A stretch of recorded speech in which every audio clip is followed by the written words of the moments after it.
Sir ये cases तो नैब ने बड़ा जोर लगा के बनाए थे और उस वक्त आपको याद होगा कि प्रेस कॉन्फ्रेंस भी होती थी, आप भी प्रेस कॉन्फ्रेंस करते थे और जो शहजाद अकबर साहब है वो रोज ही प्रेस कॉन्फ्रेंस करते थे। लेकिन आज मरियम नवाज साहबा की जो बरियत है, अब इसे नैब को कहां रखा जाए इसके बाद? सर नैब को तो सब इसे कहते हैं फ्रेंडली प्रोसिक्यूशन।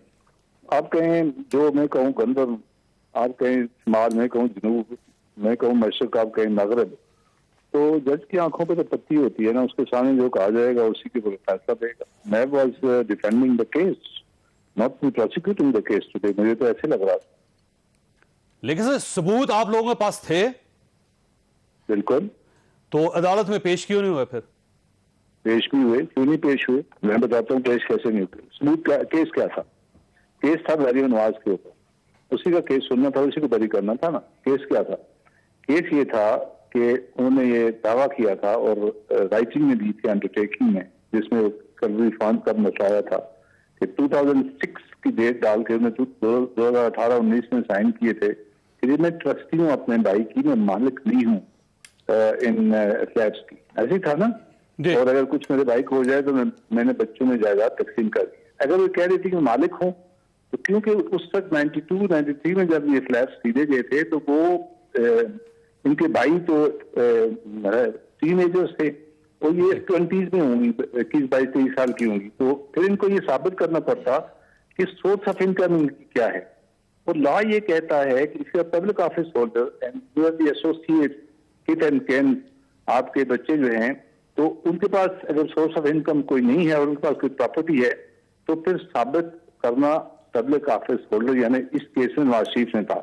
तो इनके वो जो केस था वो एबेटर का था कि आपने मावनत की है नवाज शरीफ की दौलत को छुपाने के लिए, आप एबेटर हैं, आपने मावनत की है, इसके अंदर आपने ड्यूटी के ऊपर नावला ट्रस्ट दिए। लेकिन साहब ये पिछली पेशी पे भी और इस पेशी पे भी जब जजेस ने सवाल किया कि पहले ये एस्टैब्लिश करें आप कि ये फ्लैट्स वाकई ही मियां नवाज शरीफ के हैं और आपके पास कोई तहरीरी सबूत होना चाहिए, तो नैब के पास कोई तहरीरी सबूत नहीं था, बल्कि रेफरेंस दिया गया कि पिछला जो फैसला था उसमें उनसे कहा कि उनसे पूछा गया कि आपने तहकीकात की, उन्होंने कहा जी हमने तहकीकात कोई नहीं की।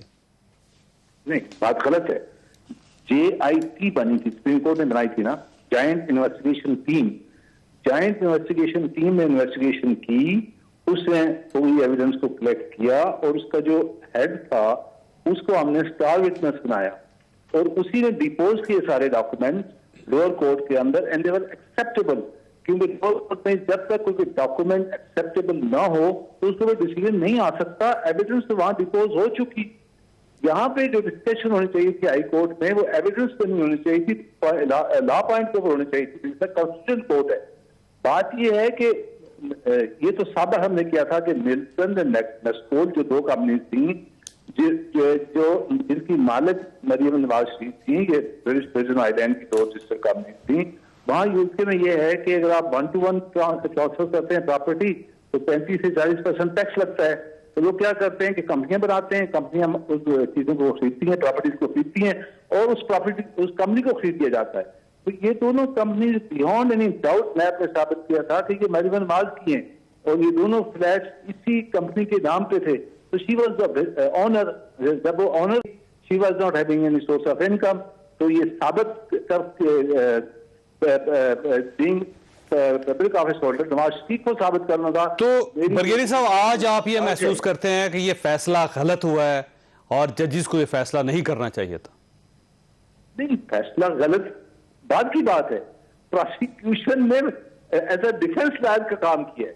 प्रोसिक्यूशन की आर्गुमेंट देनी चाहिए थी, ये चीजें मौजूद हैं उसके अंदर। और कहा गया जी कि आपने नैब ने इन्वेस्टिगेट किया नहीं किया। तो नैब क्यों इन्वेस्टिगेट करे जब तक joint investigation team supreme court कर चुकी, उससे एविडेंस कलेक्ट कर ली और उसी को हमने विटनेस पेश किया लोअर कोर्ट में और उसको एक्सेप्ट किया गया। बात यह है कि नैब की गलती है यहाँ पे, जिन्होंने इसको प्रोसिक्यूट सही तरीके से नहीं किया। They can't be that is under the Prime Minister. So it's not independent. Who is the chairman? You know it. तो उसका प्रोसिक्यूटर, उसने किससे फीस लेनी है, तनख्वाह कहाँ से लेनी है? तो आपका ख्याल ये है कि नैब कंप्रोमाइज्ड है इस वक्त और गवर्नमेंट के प्रेशर में है और गवर्नमेंट ने फैसला करवाया है? हुकूमत जो है वो चोर के साथ, मुजरिम के साथ में थी। हुकूमत मुजरिम के साथ में थी। State interest for sacrifice. लेकिन अब सर सवाल यह है कि अगर केसेस आपने ठीक बनाए होते तो ये 7 साल पुराने केसेस हैं सर, आप खुद अंदाजा लगाइए कि कहां से ये चले और चलते रहे तो आप उसी वक्त ये सारे जो रेमेडीज थी उस वक्त कर जाते आप सर, ना आज इनकी जमानत होती। नैब तो पिछले 4.5 साल भी खामोश रहा ना सर। चौधरी साहब, मैं बिल्कुल आपको सुख से कह सकता हूँ, अपने तजर्बे की बुनियाद पे, जो मेरा 15 साल तजर्बा है, व्हाइट कॉलर क्राइम के अंदर ये बिल्कुल फिट केस है। आप अनएक्सप्लेन वेल्थ ऑर्डर यूके का पढ़ लें, आप इलिसिट ऑर्डर स्विट्जरलैंड का पढ़ लें, उसके हिसाब से भी ये फिट बनता है, एनएओ के हिसाब से भी ये फिट केस बनता है। अभी आप सफेद को काला और काले को सफेद करना शुरू कर दें तो मैं इसके ऊपर क्या करता हूँ, इन्ना लिल्लाहि व इन्ना इलैहि राजिऊन, और क्या कहता हूँ। अच्छा।